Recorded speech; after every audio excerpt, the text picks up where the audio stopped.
You've just caught your spouse cheating. What do? Well, I can tell you it's a very difficult moment because you probably are very upset, extremely saddened, at times shocked and in disbelief. Emotions are running high. Sometimes there might be yelling and screaming happening because of that disbelief. Try and calm yourself down. Astaghfirullah, astaghfirullah, la hawla wa la quwwata illa billah. Calm down. Don't make decisions. Don't make decisions while your emotions are running high and you're angry, you're upset.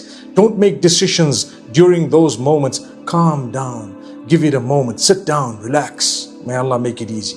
Then you need to look at what type of a spouse this person is.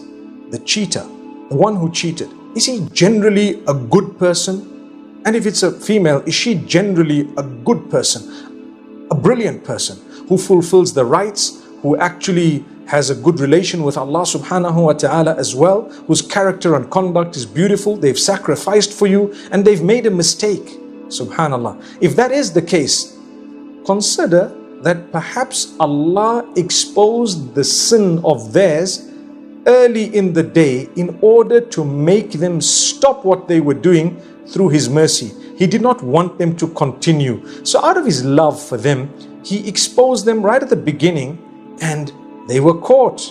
And when they were caught, everything stopped. And when it stopped, it's the time to seek forgiveness and earn the pleasure of Allah. Had they not been caught, it would have carried on. And the sin would have been perhaps taken to other levels. So in that case, I would not recommend that you broke the marriage or just ended it or said, right, I'm going home. People will advise you. In some cultures, they don't give people a second chance. I'm telling you, good people also make mistakes. Don't come and invoke the punishment now of Allah by making decisions that would really not be worth your while or your children or your families. You might regret that decision. Some friends are such that when they hear about a little bit of cheating, perhaps, like I said, there are different levels. They'll tell you, that's it, end it, go home, you'll find someone else, you are worth much more than this, you can't allow this to happen, and so on. And little do they know that a year or two down the line, that spouse would be happily married to someone else and you're busy sitting here licking your wounds because someone gave you wrong advice.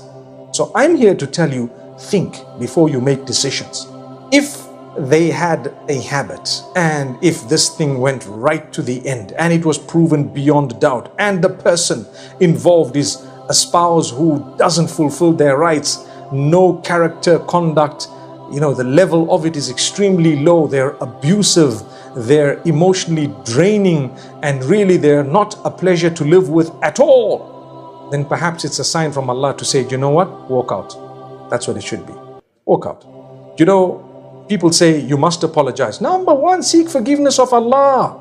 Seek forgiveness of Allah. Number two is apologize without being asked to apologize. You know what? I know of people who've forgiven and their relationships thereafter have become much stronger, not just among them, but even with Allah subhanahu wa ta'ala. And this is why it's important for family members, extended family members. If your child had a cheating spouse and they want to get back to that cheating spouse after they have made amends and reconciled, please support them. Support them. Good people also make mistakes at times. Now, in the eyes of Allah, there is no sin that is unforgivable. Even shirk, if you seek forgiveness of it while you're alive, you're forgiven. That's clear. Another thing, don't just doubt things. You see one message. Nowadays, I'll be honest, the heart and the kiss, on an SMS or on WhatsApp is actually sent free of charge without any emotions to all and sundry. Although it's not acceptable in our cultures,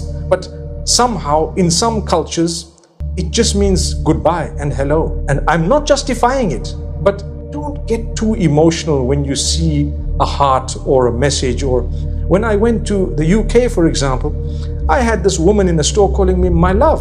Hi, my love. How are you doing, my love? That my love doesn't mean anything. It just means, it doesn't mean I even know the person. Subhanallah. It's just a fond way of speaking in a different culture. So please understand this. I'm not at all justifying calling people my loves and my darlings in that particular way. But I am saying when you do receive it or you do hear it, try to look for reason and If there is room for doubt, give them the benefit of the doubt. But where something is concrete, that's when we're talking.